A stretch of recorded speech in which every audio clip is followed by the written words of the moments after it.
Hi, this is Professor Favors with American Literature.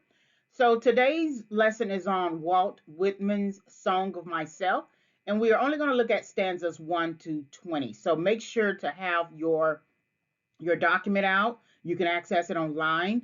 The Song of Myself, if you type it in as a research target, you should find a PDF. For my class, however, you do have access to a link. So this is American Literature, Walt Whitman's Song of Myself, stanzas 1 to 20.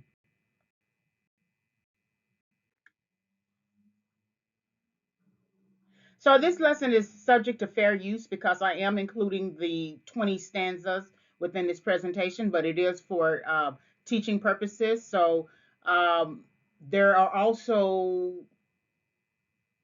pics, two pics of Walt Whitman as well. So this is subject to fair use.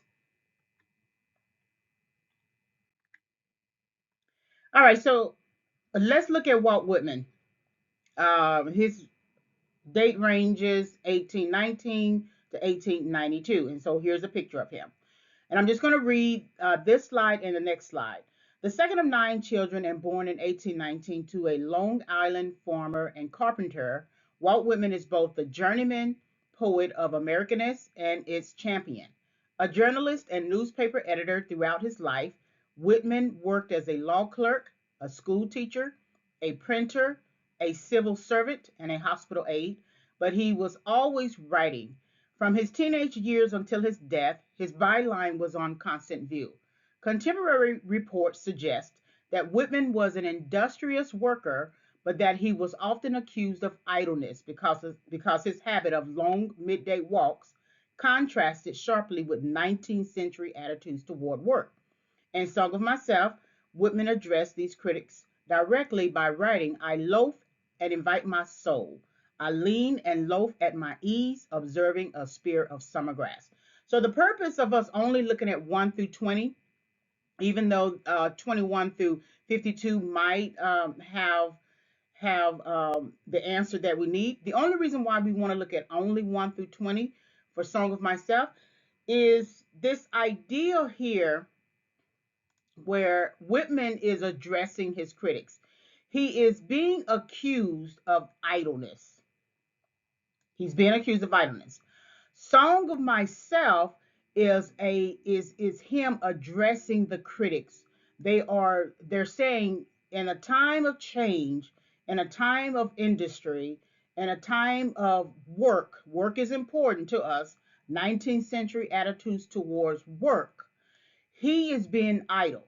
So then the 52 stanza Song of Myself is his response to the critics.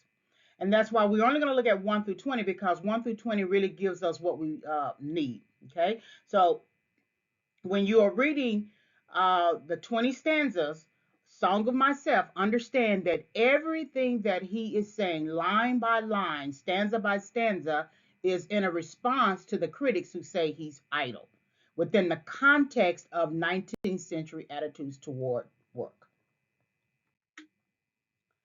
All right, so for Whitman, too much industry dulled the ability to celebrate the ordinary.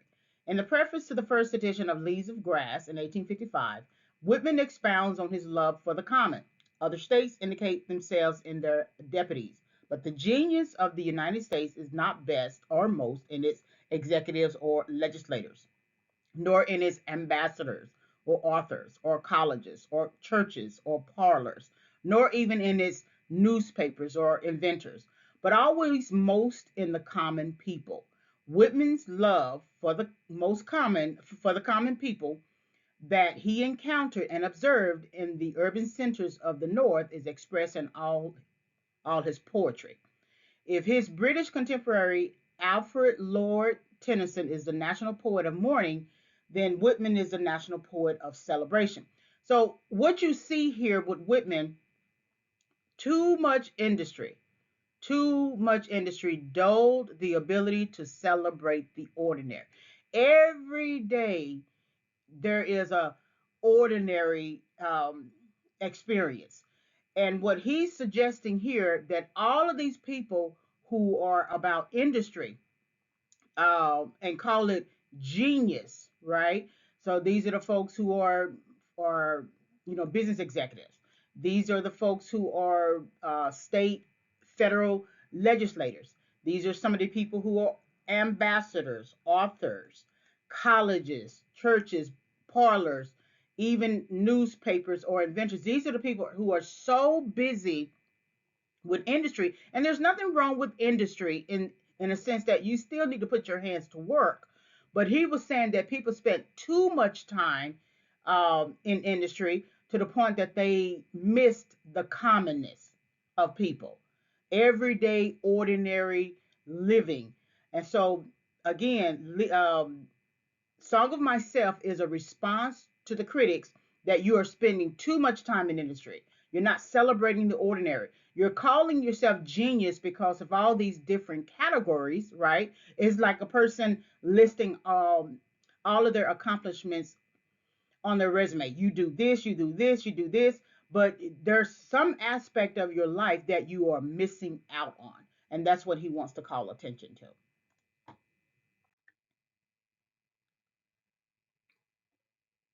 All right, so let's look at some historical implications. Remember from the introductory PowerPoint lesson to the course um, on time periods, that every time you see something in terms of a time period 1819 to 1892, his his birth and death dates, and that's the 19th century. You want to look at what was going on during that time. Now, there's a lot more that's going on. I just only put here the most necessary, but let's look at it. So, 1819, we have the Panic of 1819, which is a financial crisis. Somewhere between here, we also had another financial crisis, somewhere like 1837. Thomas Jefferson founds the University of Virginia.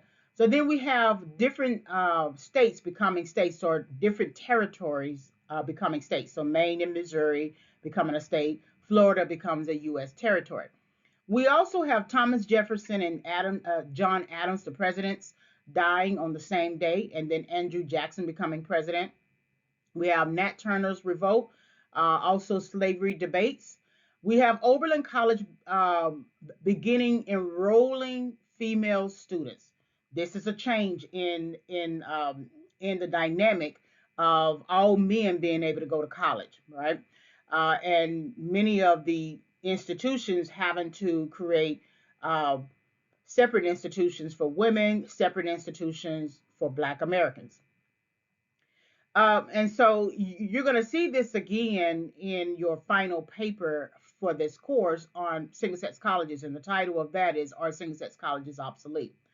And so then 1845, we have Florida and Texas becoming states. Then we have the Mexican American War.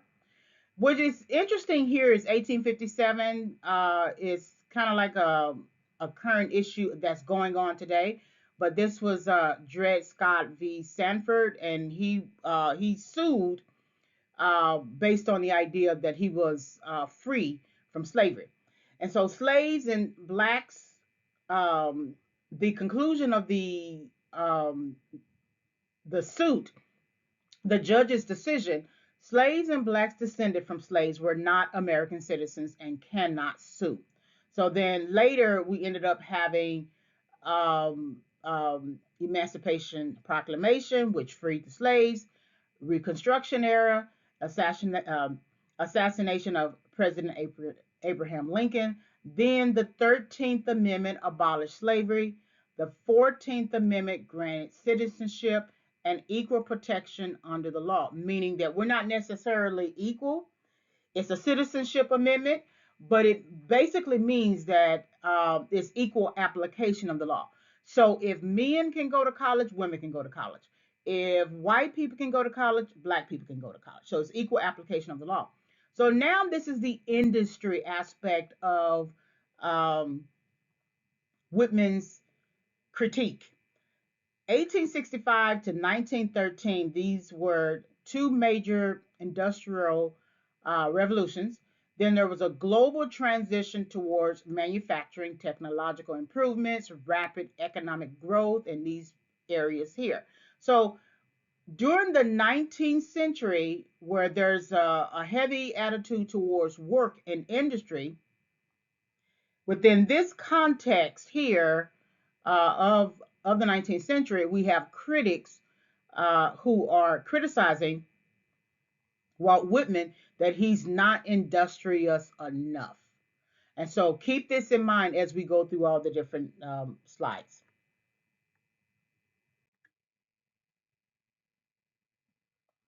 So we're looking at the immediate text. Whenever you want to look at a literary work, you look at the immediate text. You don't go and find um, secondary source material to try to understand the text itself. You want to take some time to learn how to look at the text yourself, and that's what we're going to do.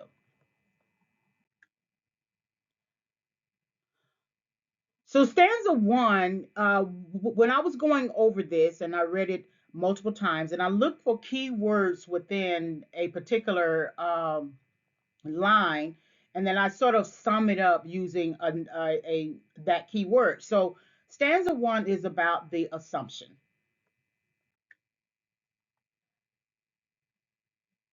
All right, I'm going to read it. So I celebrate myself and sing myself, and what I assume, you shall assume. For every atom belonging to me as good belongs to you. I loaf and invite my soul to loaf. Well, I loaf and invite my soul. I lean and loaf at my ease, observing a spear of summer grass. My tongue, every atom of my blood, formed from this soil, this air.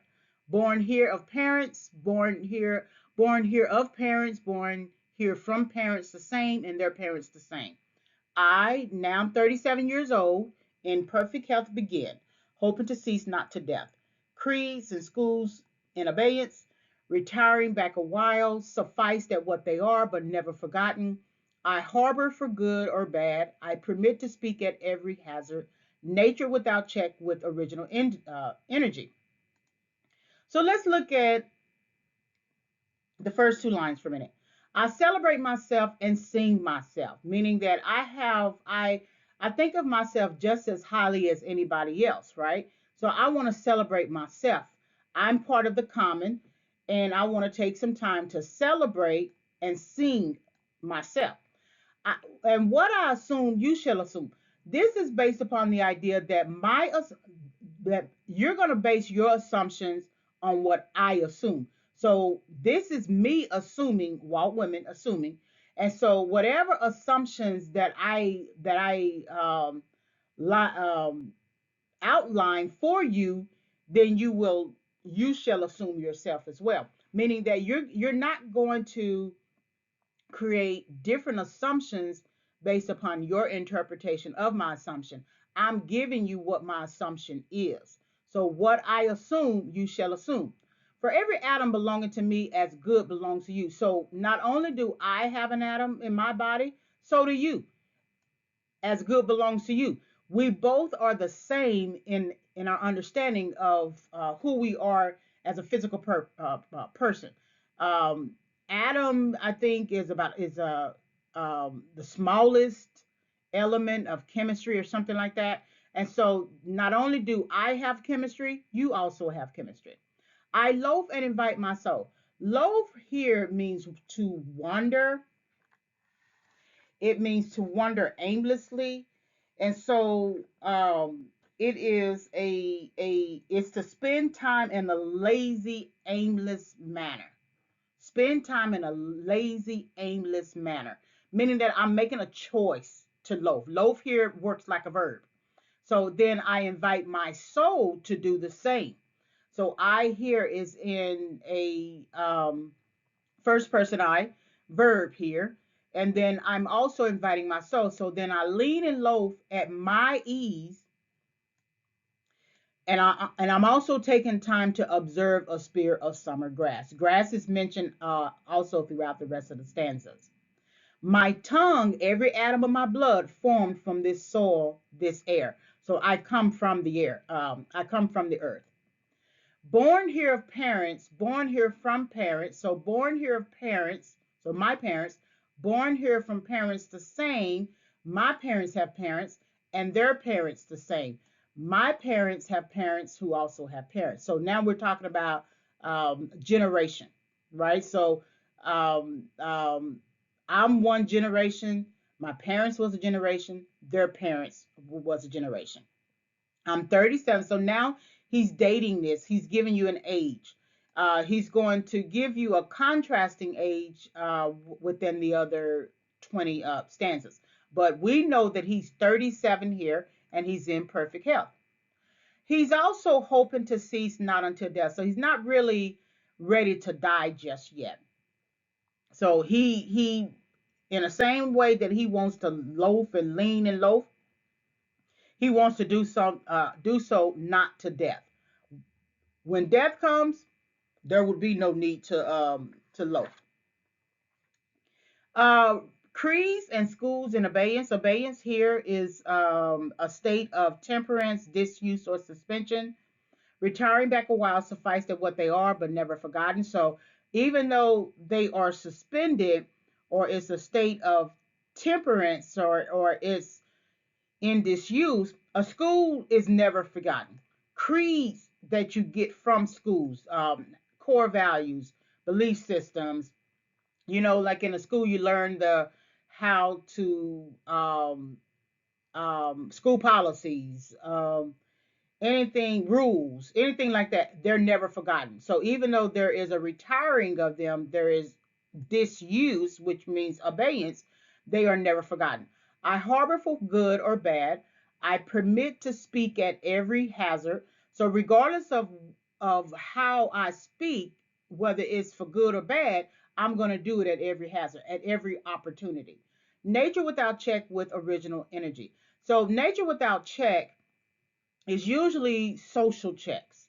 It's usually what our parents say to us: don't go and embarrass me in front of people. That could be social perception. That could be economic perception, right? But I want to speak from original energy. I don't want you to check me in the common language today. I want to exercise my nature by speaking at every hazard, right? And loafing about and assuming, and I don't want you to check me just because I do that.